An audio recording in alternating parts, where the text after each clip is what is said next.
These days it seems like everyone's a movie critic, but sometimes when we listen to the critics, we miss out on the joys to be found in watching bad films.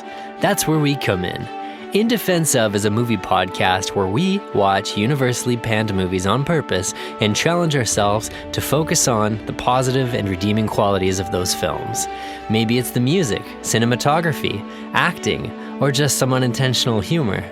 Sometimes it will be really easy, especially if we already like the film in question. But other times, it's going to be really, really hard.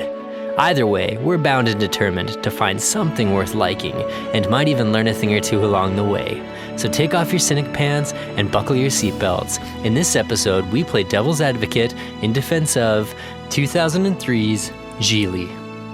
Hello and welcome to In Defense Of. On this episode, we're looking at 2003's Gigli, which, Aaron, is the cinematic equivalent of doing your taxes. It is the best movie you'll ever watch.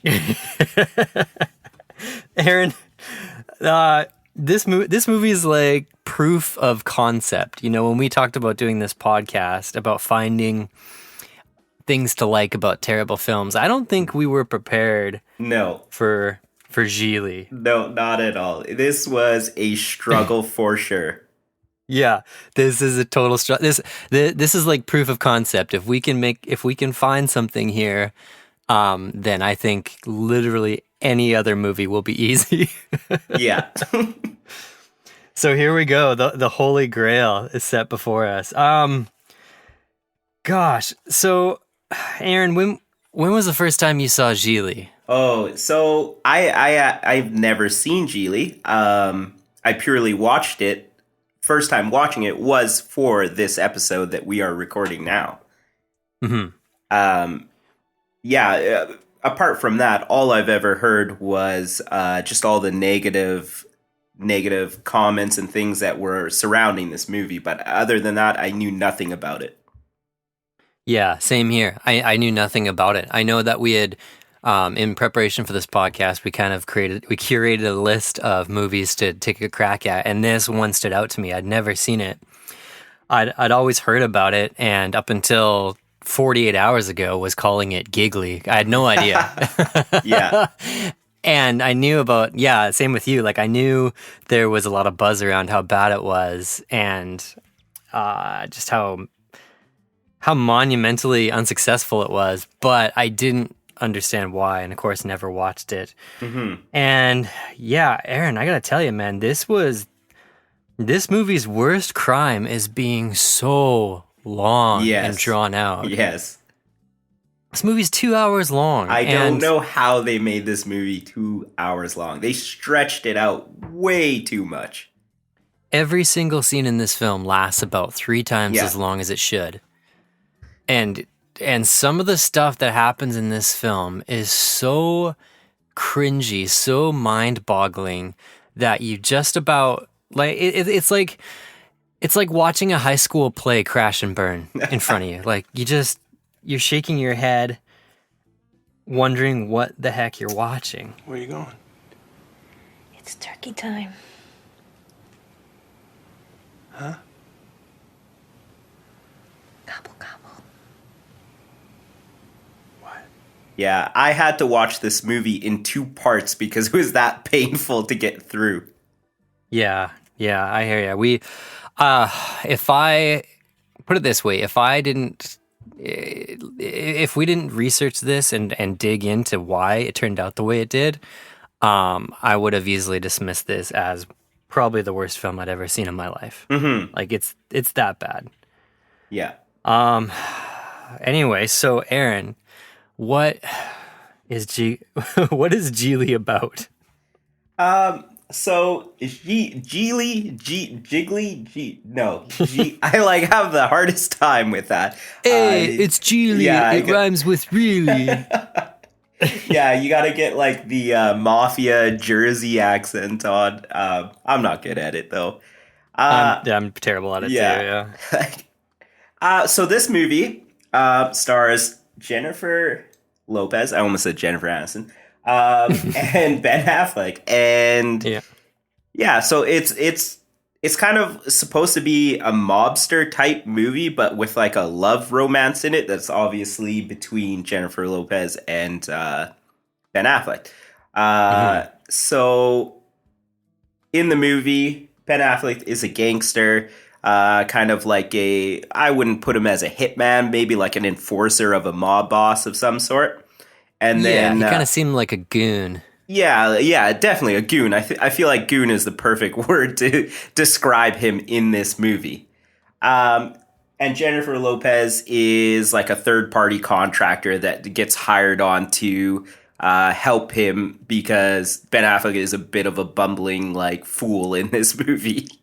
And he's Yeah. incapable of doing anything like on his own that the mob boss doesn't even trust him. So he hires Hmm. Jennifer Lopez. Um, so in the movie, they essentially steal a handicapped person that has some sort of mental disability Hmm. from a home, and they hold him ransom because they're trying to blackmail someone. Um, the person that they're blackmailing is like, do you remember what he was like? The title of the Yeah, he was a federal prosecutor. yeah. And so so I guess this federal prosecutor is try to prosecute like a major mob boss, and Yeah. they thought it would be a good idea to to kidnap his handicapped brother, and then use him as a ransom to drop the charges against the major mob boss. Yes. And you only find that out in the last like 20 minutes of the movie, and from probably an hour and a half is just cringy awkwardness between Yes. Jennifer Lopez and Ben Affleck. Yeah, about 90% of this film takes place in his apartment, in Geely's apartment, Ben Affleck's apartment, Yeah. which I'm not I think it's a soundstage, but I'm not sure. I have my suspicions that whole thing's just, yeah, some of the lighting is really bad. So, okay, so this movie currently sits on Rotten Tomatoes at a 6% critical rating, which is disturbing for two reasons. One is that 6% of critics gave this movie a positive review. And two is because this is a higher rating than The Master of Disguise, Aaron. Is it really? Oh Yeah, my gosh. Master of Disguise was 1%. I can't believe that. Yeah, that's really upsetting to me for a number of different reasons. Um, Diving in, the whole time I was watching it, I was trying to decide what genre this film was. Yeah. And at first, watching it, going into this film kind of blind, I for sure thought it was a romantic comedy. Yeah. And so when I sat down and all of a sudden people, I don't even know how many times they use the F word in the first 5 minutes of this film. Oh, But let me tell you. I read okay. something here, Yeah. and let me just find it. It was. Sorry, go ahead. I'll tell you in a minute here. I just gotta find it. So immediately within the first 5 minutes, I know that this film is rated R. Yeah. And so then I start asking myself, what is going on? Like, what is this? Is it because the opening scene, if it wasn't for the goofy music, it would almost feel like a Quentin Tarantino film. You have Ben Affleck monologuing to a guy that he's about to stick in a washing machine. Yeah. And the music, it's so tonally confusing that your brain just your brain just goes nuts trying to figure out, what am I watching? Is this romantic? Is it a comedy, like a dark comedy, like a Lethal Weapon style movie, or is it like a gangster film straight up? Yeah. Sorry, I'm just going to interrupt here for a quick second. The F word is used 124 times. Oh my gosh. And I find it hilarious that in the IMDb trivia, that is one of the trivia like facts about this movie. You know how many times they said the F word in Scarface? No idea. 207. Wow, and that's approaching on Scarface. That's bizarre for a movie, for a Ben Affleck, Jennifer Lopez vehicle. That is in itself such a bizarre thing to me. Yeah. So already they're alienating like a huge swath of their audience by saying this movie's rated R. The production of this film, yeah, like I said, 90% of it takes place in his apartment, and people tend to just come and go, like walk onto the scene and then leave, and then they're never seen again in this film. Case in point, Christopher Walken, Aaron. Yeah. Go down to Marie Callender's. Get me a big bowl. Pie, some ice cream on it. Good. Put some on your head. Your tongue would slap your brains out trying to get to it. Interested? Sure. What the actual hell? Christopher Walken is in this movie for one scene. Yeah. It's like they pulled in favors or something. And then, near the end of the film, guess who else shows up? Al frickin' Pacino shows up. For one scene. and in that scene, he shoots someone square in the head. Yeah. And then their brains leak into a fish tank, and then the fish eat the brain. Yeah. By far the best scene of the whole entire movie right there. Wow. So shocking. Yeah. So, okay, so you and me, we both did some digging, obviously. Let's start with the director, Aaron, because I know you dug a lot about like what this movie was supposed to be and then what it ended up being. So let's start to find out. Let's start by dissecting what the heck happened here. Okay, so Martin Brest, that's how you say it, right? Yeah, I think so. So he essentially wanted to make a mob style movie. And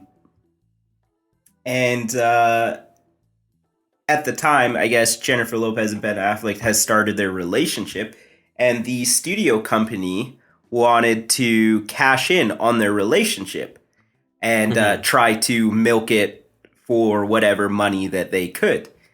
And so instead of getting probably what the director wanted as a gritty mobster style movie, which kind of comes out in a few scenes, he got stuck with this movie that just did not mesh because it was just kind of getting spread thin, focusing between like their relationship and then also, but you can't make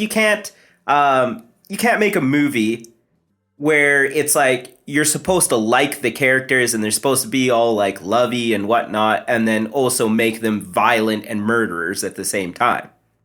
Yes. Yeah, that's absolutely true. All while tackling supercharged issues throughout the film. Yeah, definitely. Sprinkled throughout this film. You know what's wild to me? In a day and age where celebrities are getting like burnt at the stake career-wise because of old tweets they sent and stuff like that, it is incredible to me that Ben Affleck still has a career today after this film. Yeah. Case in point, some of the stuff that comes up in this film. So before we even get to that, Aaron, the director of this film, Martin Brest, he directed like Beverly Hills Cop with Eddie Murphy and Midnight Run and Meet Joe Black and Scent of a Woman, and even Spies Like Us, which was a pretty fun film at the time. Like these are all right films that he did before this. But Gigli was the last film he ever directed. Yeah. His experience on this film was so bad that he literally retired from directing.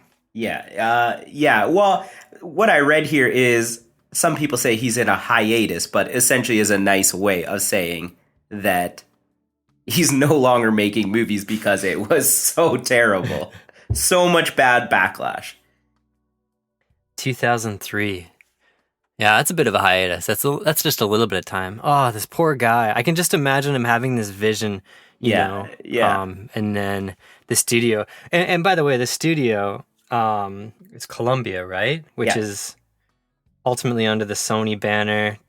Yeah, just from like a quality standpoint, I feel like Columbia and Sony do put out a lot of crap. Mm-hmm. I don't know why, but it just seems like that's the case. Whenever I see the Sony logo attached to a film, I'm always very, very skeptical. Yeah, very true. I'm always like, oh, it's like that sign of quality where you're like, oh, okay, we're in for something here. I don't know quite what. Yeah. So that's essentially the breakdown here. Now, I was wondering at what point in time the Bennifer agenda started getting pushed in this film. Bennifer, I forgot about that. That's good. Because there was like a lot of violent stuff in this film. There was a lot of swearing. Yeah. And the music for sure did not make any sense with what was happening on screen. Yeah. So, gosh, I was trying to figure out at what point in time the studio said, oh, you know what? We could actually make a whole bunch more money on this film if you made them an item. But that's really problematic for a number of different reasons. The first being that, yes, this movie's rated R, and an R movie in 2003 did not make a lot of money, just as a general rule. Also, Aaron, can we talk about their characters? Yeah, okay. So the way I understood it, watching the movie, Ben Affleck's character, Larry Gigli, he was kind of a bumbling idiot, not very confident in his ways and anything he did. And he just ultimately looked lost and like he was searching for something. Jennifer Lopez's character, and sorry, I don't remember her name. Ricky. She has a real name, but I didn't even write it down because it doesn't really matter. I think it was like Rochelle or something like that. Oh, yeah. That sounds familiar. Yeah, Rochelle's for sure what it was. Her character is kind of strong, independent woman. Mm-hmm. And when they meet, the way that it works out throughout the course of the movie is that she is his saving grace and helps him become like a better man. Yes. Yeah.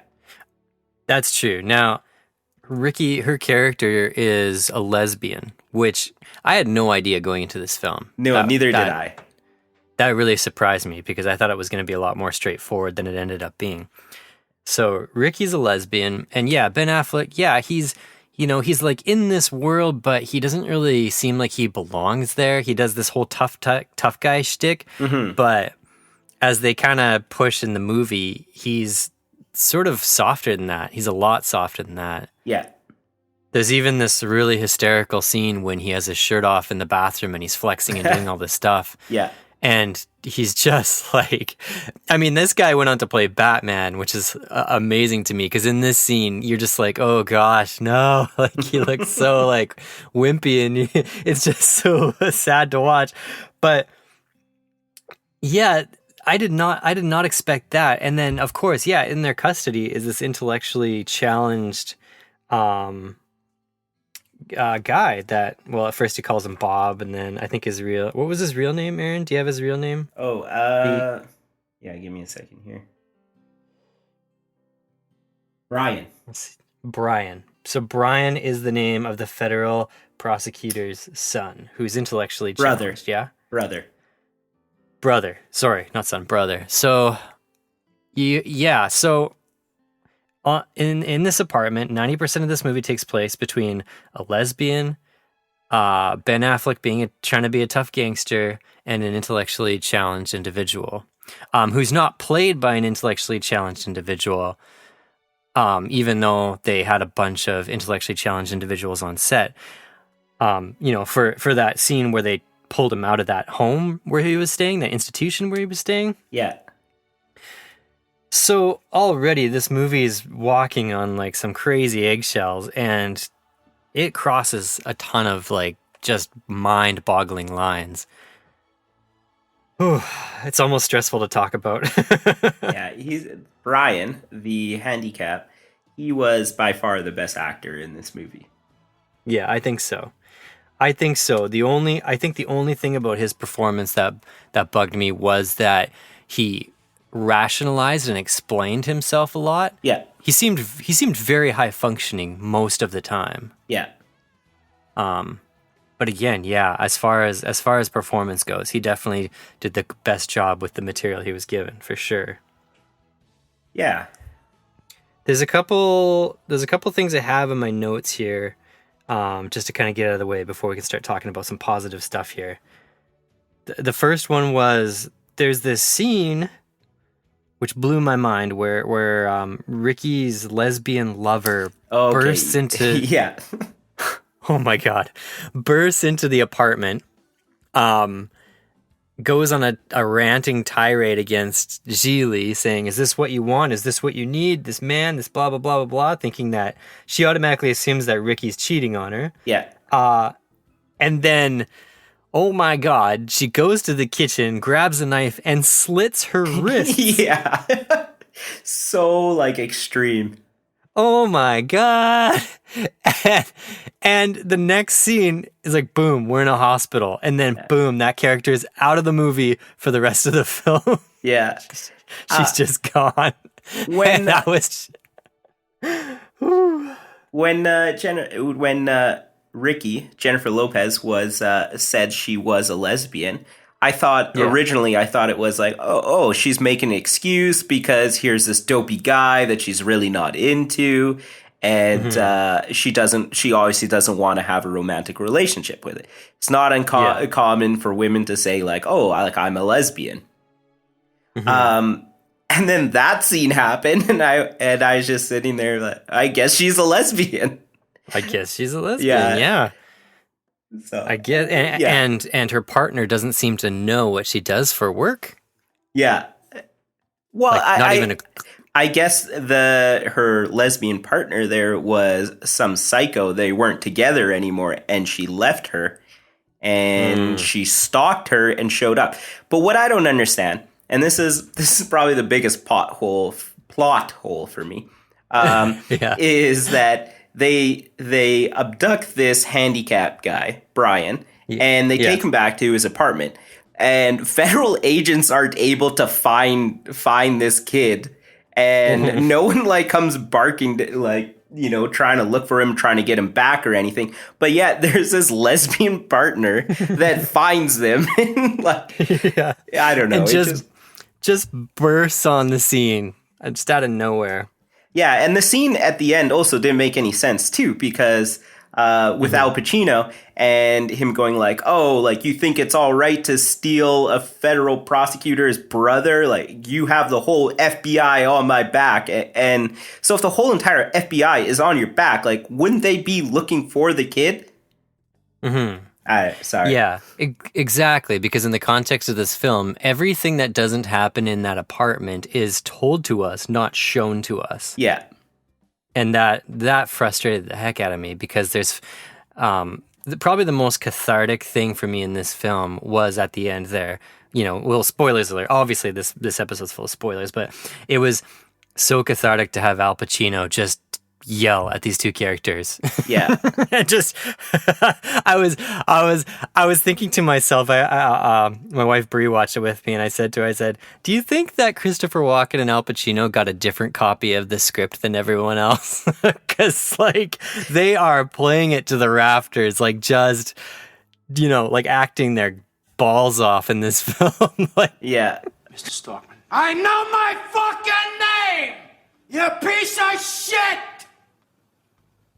You don't try to extort a federal fucking prosecutor. And if you do, you don't fuck around. Al Pacino's just yelling and screaming, and he looks like Ray Romano for some reason. Oh man, it was the perfect wrap up to this film. Gosh, what else do I have? Okay, one more scene I want to talk about, and then we can before we kind of change gears here, was Aaron when they're in the hospital and Ben Affleck needs to get a thumb because they're told that they need to cut the thumb off of why do I keep forgetting his name? Brian. They have to cut the thumb off Brian to send it as sort of like a message, you know. They don't want to do it, so while they're at the hospital, they Ben Affleck sneaks into sort of not really a morgue, but like I guess just like a room. I think you could call it like a morgue, or I guess a holding area for dead bodies in a hospital. Yeah, exactly. Yeah. And someone's lunch is sitting there. Someone's lunch is sitting there in the morgue, uneaten. Just can barely talk about this. Ben Affleck picks up a plastic knife. Yeah, and proceeds to cut the thumb off of a dead body using the plastic knife, while Brian starts singing "I Like Big Butts" by Sir Mix-a-Lot. Yeah. I genuinely, this movie is worth watching for this scene alone because it just was like shocking. I was like, oh my God, this is so awesome. Yeah. I was also like, why is there a lunch in there? First of all, I know. Like, hey, I'm just going to go eat my lunch with a dead body. It's like, yeah. Can you imagine being that immune to death that you're just like sitting on the, sitting there eating your freaking like meatball sub while staring at some cadavers. And then the meatball like falls onto the cadaver and you scoop it off and eat it. Like 5-second rule. Yeah. And then on top of that, you're in a hospital. You can find a better instrument to cut a thumb off, like better than a plastic knife. Why is it that had to happen? There could have easily just been a tray with scalpels and things on it. Yes. I don't understand. What was the purpose of that? It makes no sense. Oh my God.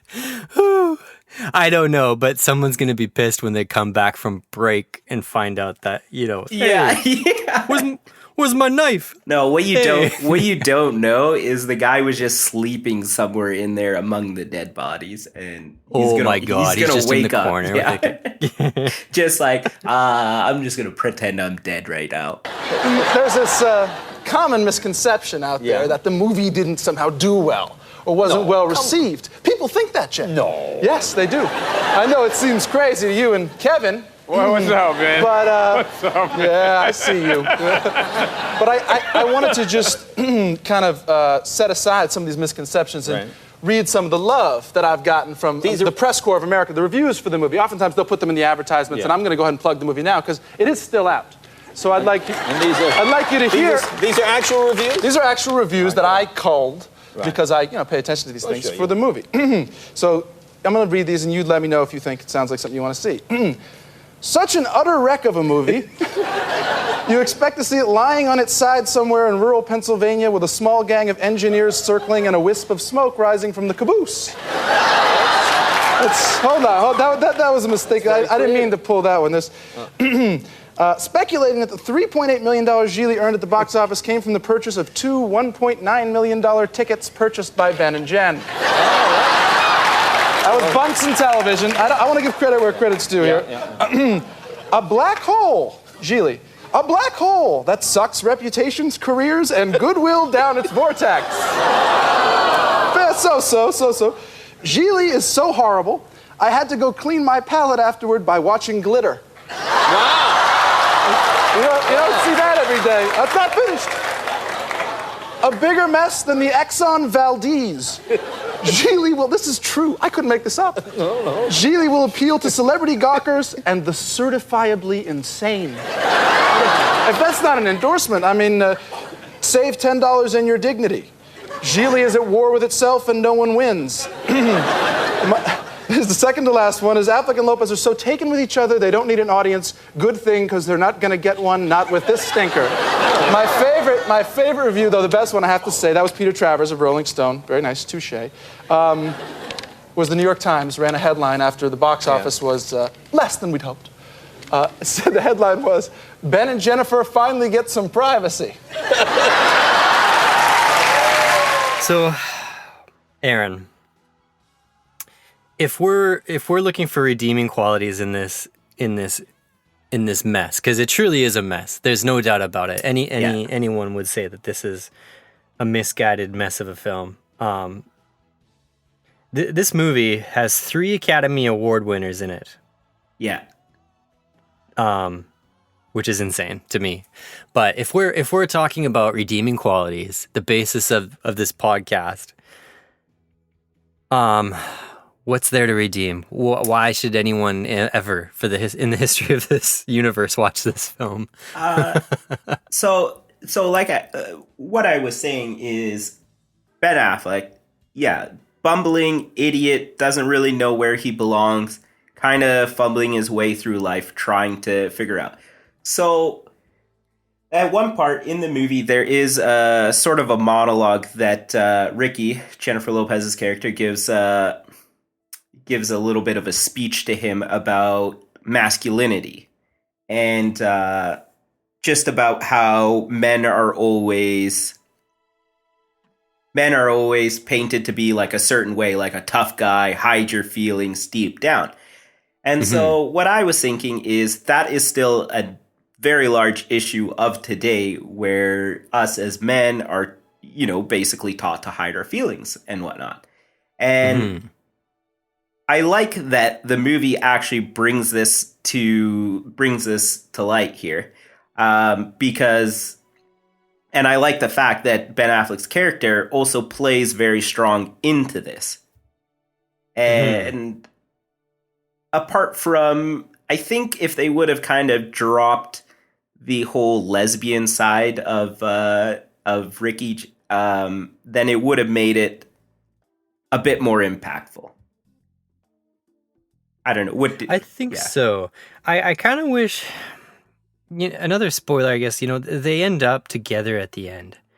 And I kind of wish they didn't. I wish that Ben Affleck's character, because by the end, he's set on a new path, and he's out. And they spared Brian, they spared his thumb, they spared him completely, and they helped him fulfill his dream, which was to be on the set of Baywatch.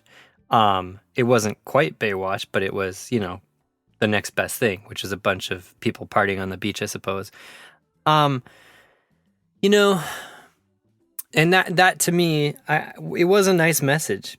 Jennifer Lopez and Ben Affleck, there's this one scene while she's doing yoga where they have this sort of argument back and forth. First, Ben Affleck does this big monologue about men and the penis and sexual prowess and how, it's perfection and stuff. And then Jennifer Lopez, Ricky, just completely eviscerates his argument and does what is, it could be laughably bad, but it's also fairly eloquent speech about how he's wrong and how, how he's taking femininity for granted. And then she bugs him about the way he looks at his fingernails and stuff like that. Because when we meet Ben Affleck, his whole attitude is, in every relationship, there's a bull and a cow, and I'm a bull and you're the cow kind of thing. But by the end of the movie, he is flipped on that completely and realizes that, well, actually, you know what? Maybe he's more of the cow and that he needs to embrace his softness and stop acting like such a tough guy. Yeah. Which is a surprising takeaway from a movie like this. Yeah. It was kind of a nice little side bit to pull out of this movie, given how bad it is. Yeah. This movie has a budget of $75.6 million. And it made $7.3 million at the box office. Oh, horrible. It got pulled in its first week. Yeah, it disappeared everywhere real fast. Aaron, where did the budget go? Do you think it was just to pay salaries? Is that all it was? Well, $12 million went to Jennifer Lopez and $12.5 million went to Ben Affleck. And then I'm assuming everything else went into that Baywatch scene. Yeah. Yeah. Because between the apartment and the scene with Al Pacino, there really wasn't anything else. Mm-hmm. Another thing to note, which is kind of funny, was Halle Berry was initially the role was originally given to her, but she stepped out because she was filming X-Men. Yeah. That to me, I think, was the key to this movie's downfall in terms of what happened. I think if Halle Berry had played that character, they wouldn't have went for the romance side to, because it wouldn't have been the Bennifer thing, and this movie would have turned out a lot differently. Yeah. And I don't know, like Halle Berry, she's pretty badass on screen. I'm really stoked to see what she does in John Wick 3 coming out right away here. So like that to me would have been a totally different movie, and I definitely would have enjoyed watching Halle Berry bust Ben Affleck's balls a little more than it would have Lopez. almost been what is that movie, Swordfish? Do you remember that movie with Hugh Jackman, Halle Berry, and I think John Travolta's in it? Yeah. And she plays like a really strong woman character that actually busts like Hugh Jackman's balls in it. Yeah, so if she would have brought that type of character to this movie, I completely agree. Completely different movie. Mm-hmm. Because even in the original draft, I found out that in the original draft of the movie, it was shot that Gigli dies. Oh, really? Yeah, and the test audience hated it. Well, hated that part, I guess. Yeah. I don't know who the test audience was, but they didn't like that. And so they reshot the ending where it's a big happy family kind of thing. I think in the original ending, it was just Ricky who dropped off Brian at the Baywatch and then drove off into the sunset. But the idea was that Gigli had found redemption. And I think it was even a self-sacrificing act. Like he stepped in front to save Brian or something. And so it was sort of the ultimate, him not, doing the toughest thing he could, but also the most noble thing, which also I think would have made this movie a little better. Yeah. This movie's, here's the thing. It's really easy to look at this film and judge it for what ended up on screen. But, and maybe we're reaching, who knows, but when you start to judge this movie for what it could have been and for what actually happened, it is super fascinating. Yeah. And as far as like, if you're a film buff, I think you need to see this film just for the sake of what it is, Yeah. In terms of where it stands in Hollywood, how this changed people's careers. It's really a piece of Hollywood history. Yeah, it definitely should be on your list to watch. Yeah, if nothing else, just for the sport of it, Yeah. One thing that I want to get off my chest here is as a society, I feel that we need to be better. In the sense that this studio thought that people would eat up Jennifer Lopez's relationship with Ben Affleck enough to make a movie about it. And what does that say about us? That we feed into this stuff. And if we didn't feed into this stuff, we probably would have got a way better movie. On top of that, it also just completely ruined the director's career. Completely. And I would like if we get more listeners, we got to start a GoFundMe page for this guy so that he can make the movie that he wanted to. Oh my goodness. Yeah, actually. Can you imagine? Yeah. Can you imagine? This movie, it's as if like the editorial staff of People magazine kicked down the door of a Lethal Weapon movie when it was in mid-production and said, "Hey, we've got news." And you're like, "What? What is this?" Yeah, definitely. So what we're saying is justice for Martin Brest. Is that what we need? Yeah, we need that. Watch it for him. Maybe we could get some good buzz going around him and he'll come out of hiding and make another movie. But it's just sad. It's so sad because like this guy probably poured his heart into it, poured like everything he had into making a movie, and it just completely shit the bed. So Martin Brest directed Scent of a Woman, which scored 88% on Rotten Tomatoes. That's an Al Pacino film that won Al Pacino the Best Actor Oscar for that year. He did Midnight Run, which scored 96%. He did Beverly Hills Cop, which is 82%, and ultimately skyrocketed Eddie Murphy to like international stardom. He also did Fast Times at Ridgemont High, which is also a cult classic, 78%, and he directed Going in Style, an 82% film. The only two stinkers he really had was this and Meet Joe Black, which actually I haven't seen Meet Joe Black. So, this is a talented director. He knows what he's doing, and he has the power to like make or break people's careers, even his own, apparently. You can tell he's a passionate guy, because if he wasn't a passionate director, you know, you wouldn't quit after having a bomb film. Yeah. If he just cared about paychecks, if he just cared about keeping his career going and didn't care about the actual, what's the word I'm looking for? The integrity behind his art and his craft, he would probably still be making movies today. Yeah.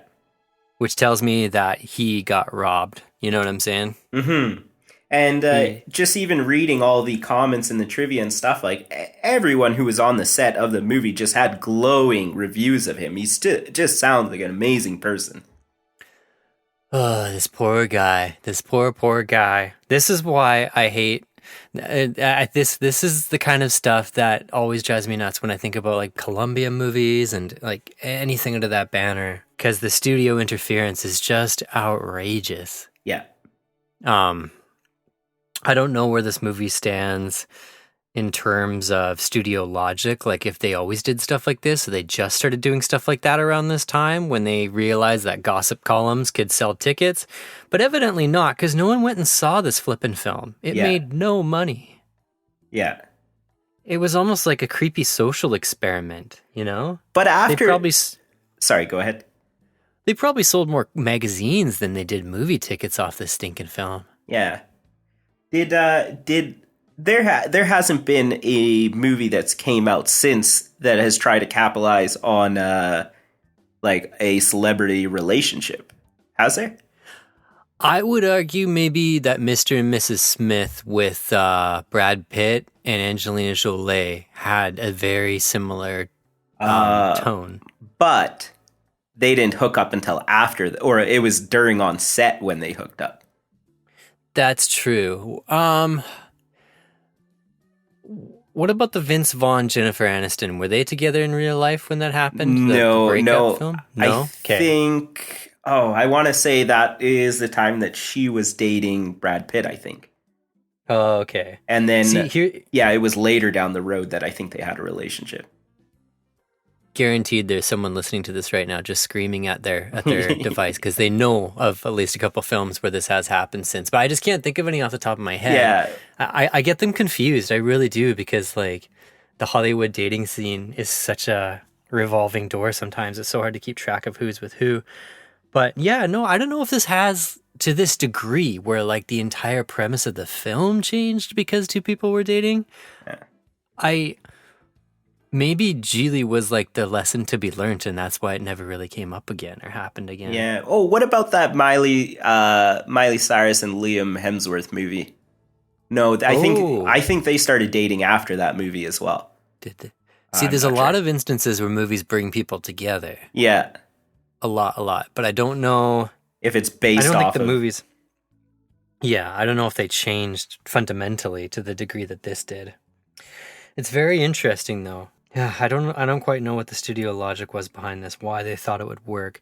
If this movie was rated PG or PG-13, I think they probably would have sold a few more tickets. Yeah. Would it have been a better movie? I don't think so necessarily, but you know, maybe softening the dialogue a bit without such harsh words that they throw around in this film. Mm-hmm. It probably would have made it a little easier a little more palatable, you know? Yeah. Maybe him dying at the end, too, probably would have ended up being a better movie. I think so. You know what's also really mind-boggling about this film is the composer that did the music was John Powell, who's like, in terms of composing, another one of those like Hollywood royalty guys. Like he did Solo, A Star Wars Story. He did Jason Bourne, Ice Age, Rio, How to Train Your Dragon, like all that kind of stuff. Like a lot of the plucky, upbeat kids movie stuff, you know, all the Kung Fu Panda kind of things. Mm-hmm. He did Hancock. He did Jumper, Bourne Ultimatum, and that's some pretty good music. Oh, he did the music for Mr. and Mrs. Smith. No kidding. Look at that. He's composed tons and tons of films. I think like over almost 80 films he's composed for. What's bizarre is when I watched this film, all the music sounded like it came out of a can. Like it was super generic and plucky and, you know. Mm-hmm. I was very surprised to hear that in researching this because I was like, I wonder who did the music for this. And I was like, oh my God, that's bizarre. It almost sounded like it was a bunch of his like sketchbook ideas, like a bunch of B tracks that he just kind of, I'll use this. Why not? Yeah. It's like they didn't even try. I think so. I think they really didn't. Do you think that at some point they realized that the studio was just interjecting too much and they gave up? And we're just like, well, we'll just do the best with what we have. I think so. Yeah. I think what happened, if I'm looking at it from like a filmmaking point of view, I think what happened was the studio probably had some sort of agenda saying this is how much runtime has to be devoted to these two characters interacting. Has to be their screen time. Mm-hmm. And so Martin Brest was saying, well, that's an awful lot of screen time. And maybe Ben and Jen had it in their contracts where it was like, you know, we'll do this movie if I'm on screen for this much, if I'm making this much, those kind of things. So like, who really knows? But then I think what happened was the director was like, okay, well, there's this entire B plot happening. You have Christopher Walken's character who was apparently investigating this and was really on to Gigli, like really had his number. And his scene was like one of those like movie stealing kind of scenes where you're like, oh my God, like what's happening? Yeah. And then same with Al Pacino. There's all this off-camera action happening that you think would have been awesome to see, but it's almost as if it hit the cutting room floor just so they could spend more time on Ben and Jen. Yeah. I don't think it's stuff that didn't get filmed. I think it's stuff that was truly just lopped out of the film. That would make sense. Because when I look at the budget of this film and what ended up on screen, I'm thinking that there was a lot more. Yeah. Like, you probably had Christopher Walken knocking on doors. You probably had Al Pacino interrogating people and taking phone calls and maybe even opening the envelope of the thumb and realizing it wasn't his thumb. All that stuff probably did get filmed for this budget. And then the studio thought, not enough Ben and Jen. Let's cut that down. Let's cuddle that down. So sad. This movie is fascinating. There's a lot of politically incorrect stuff by today's standards that this movie could never, ever, ever get made now. Never. No. Not this script. No. But that, again, like to Martin Brest's credit, I do believe that this film, in its purity, whatever that was, probably would have been pretty decent. Yeah. Yeah, like I said, we need a GoFundMe page, independently funded, so that he can create the movie he wanted. In defense of Martin Brest. Yes. And then he can do a new Beverly Hills Cop movie with Eddie Murphy, and then it could just kick ass. Yeah. Okay, so Ben Affleck's career, like, I know Jennifer Lopez, she kind of dabbles in movies, but Ben Affleck's career didn't actually recover until, what, The Town? Like, it took that long? Is that true? Is that how long it took? Yeah, so that movie came out in 2003, and The Town came out in 2010. And he, like, between that time, I think Jersey Girl was one of the movie. I haven't actually seen Jersey Girl, but... you haven't seen Jersey Girl? No, is it good? Yeah, it's a classic, for sure. Okay, well, Jersey Girl was 2004, so... And then everything else is just kind of... From what I haven't, like, followed Ben Affleck's career, but I never... Ever since Gigli, I never heard anything good about him until The Town. is what I feel like. And so I feel that was when his career picked up again. Well, and that's true, and it's worth noting that this wasn't the only bad thing to happen to Ben Affleck in 2003. We haven't even talked about Daredevil, which came out that same year. Yeah. 2003 seems like there were a ton of bad movies, but also a ton of good movies at the same time, which is just really weird. Am I correct in saying that Daredevil is when Ben Affleck got together with Jennifer Garner? Is that when they started? Like, was this like a whirlwind year of like Ben Affleck movie romance? Oh, yeah, I think so. Jeez Louise. Yeah, so that just sounds exhausting. Huh. Yeah, it must be tough to be a celebrity. It just goes to show you how filmmaking is a lot of it about luck and stuff that you don't control. I literally remember there was a reporter doing like a stand-up, you know what I mean, with his camera. Here I am outside of Gigli. As you can see, no one in line for the movie tonight. It's like, what is this, hurricane coverage? That's professional. Aaron, do you have a list of anything of other movies that came out in 2003? Yes, I do. Okay, so number one movie that came out, Lord of the Rings: The Return of the King. Okay. Then, that's starting on a good note. Yeah, probably the number one movie of that year. Kill Bill Volume 1, Pirates of the Caribbean, The Curse of the Black Pearl, Big Fish, School of Rock, Underworld, Lost in Translation, X-Men, Matrix Reloaded, Finding Nemo. There was a ton of good movies that came out. There was a ton of good movies that came out. Yeah. So it wasn't like a cursed year or anything. There was some great stuff. Yeah. It was just everything revolving around Ben Affleck. Man, it's so wild to me that Ben Affleck, because I'm going to be honest with you, Aaron, I've never been a Ben Affleck fan. I just don't like him as an actor. Something about him rubs me the wrong way. But I think he's a great director. Yeah. But yeah, I didn't necessarily like his turn as Batman. I haven't really liked much that he's been in.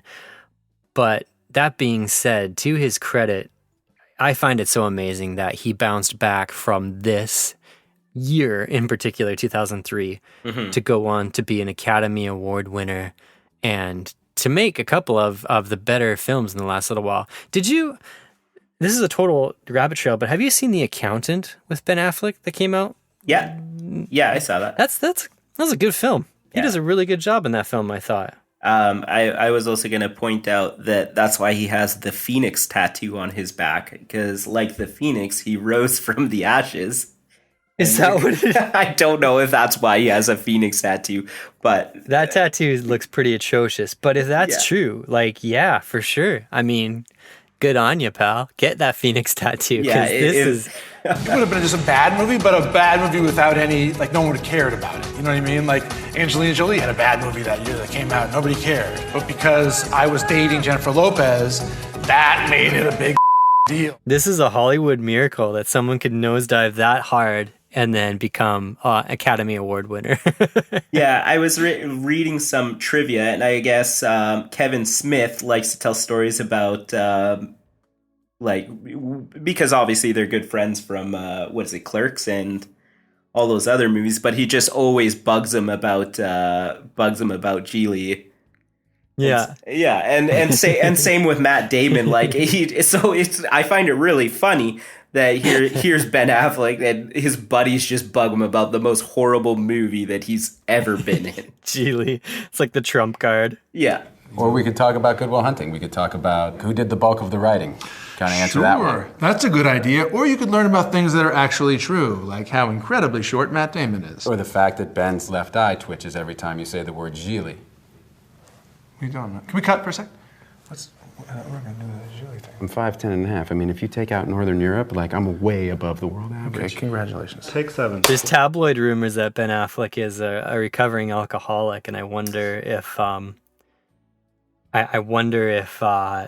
some of the Hollywood pressures and this and that is tied to that journey of that struggle. I really, really wonder. He just doesn't seem like he's had a good go of things in the last little while. Like, probably starting from Gigli up until now, because even all those memes of him when like Batman versus Superman came out and stuff, where he's just staring off into space. Yeah, man. We need to do better. You're right. Like, we need to realize that this guy, he's just trying to do his best. He's just, he's going to work every day like the rest of us, trying to do the best with the material he's given. I don't think him or Jennifer Lopez or, the director, Martin Brest, or Justin Bartha, who played Brian, I don't think any of those people really went to set every day on Gigli and were like, let's make the worst movie anyone's ever seen. Yeah. We're talking about studio pressures, we're talking about editing pressures, composing pressures, everything. This is not a group of people who got together and said, let's, make a bad movie. This is a bunch of people that got together and had a vision and set out to do it, and it just failed miserably. Yeah. And I think people should watch it. I think people should experience Gigli, if nothing else, just for the sheer challenge of it. Yeah. Like, you didn't get through it in one sitting. We barely got through it. There were a few times when I completely zoned out and just started Googling other things that people in the cast had done. Like, I was pretty disengaged for a lot of it. Yeah. To be honest with you. I don't even remember the whole scene with Christopher Walken in it because I just completely zoned out by that time. Yeah. Which is kind of bad, but I'm glad I watched it. I will say that. I'm glad I watched it too. Glad I watched it. It gave me a new, like a new view on bad movies. And like a perspective. A new perspective. There it is. About actors and how they just invest themselves into a movie. And it's not always going to be good, but I feel that it's their like art form. It's them putting themselves out there. And so as an audience, I don't think it's fair for us to just completely trash something, because this is their job. This is their livelihood. And so in the end, I feel the least we can do is at least watch the movie. Yeah, I know I spent $5 on it this weekend. I gave Google Play my $5 to watch it on the old TV. So hopefully that money's going to Martin Brest right into his bank account. I hope so too. I actually bought the movie. You bought it? Yeah, I just decided that every movie review, every movie we review, I'm going to buy just in support of them because they're all terrible movies. Yeah, it's definitely worth noting. Any of these films that we're watching completely legally, spending money watching these films. So, I mean, this is an investment, Aaron. This is an investment of time and money to watch these films. And, that 2 hours, man, that was a long 2 hours, but the things I learned along the way really, really changed my perspective on pretty much everyone involved in making that film. So now the next tough one we have to get through is Glitter. Yeah, I haven't seen that one either, so that's exciting. I like going. A lot of these I've seen, but a lot of them, it's going to be interesting watching them with fresh 2019 eyes. I think. If I watched this in 2003, honestly, I don't know how I would have felt about it compared to now. And it's tough. It sucks that I'll never know, because with something like Master of Disguise, I had that perspective, that pre and post. Yeah. But this, man, this is my 2019 brain watching this. This is like my woke brain watching this. So it's a lot more difficult, know? Yeah, we're also in a better mindset where we're willing to give these movies a try. That's true. Yeah, like when Gigli came out, I wasn't even paying taxes yet. So this is what was I in grade 9? I think. Yeah. So, oh man, what would grade 9 me think of this? It would probably just be like, wow, J-Lo's hot. Yeah, pretty much. Or just... But now my 2019 brain, I'm like, oh J-Lo, what are you doing? Oh no, this is so embarrassing. Yeah. You're wearing 2-inch heels inside. What are you doing? Yeah, so bad.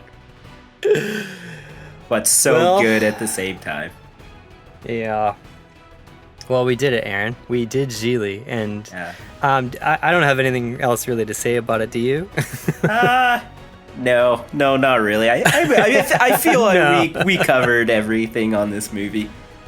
Yeah, I think so too. I think we'll wrap it up there then. Oh wait, thanks so much. Let me say this. Do you like But do you like mobsters? Do you like friendships and overcoming your problems? Because if you do, you're gonna like this movie. Yeah. No. So there. Thanks so much for listening, you guys. This has been In Defense of Gigli. If you like this podcast, please subscribe and we'll keep new content rolling. Thanks so much, guys. Take care. Bye.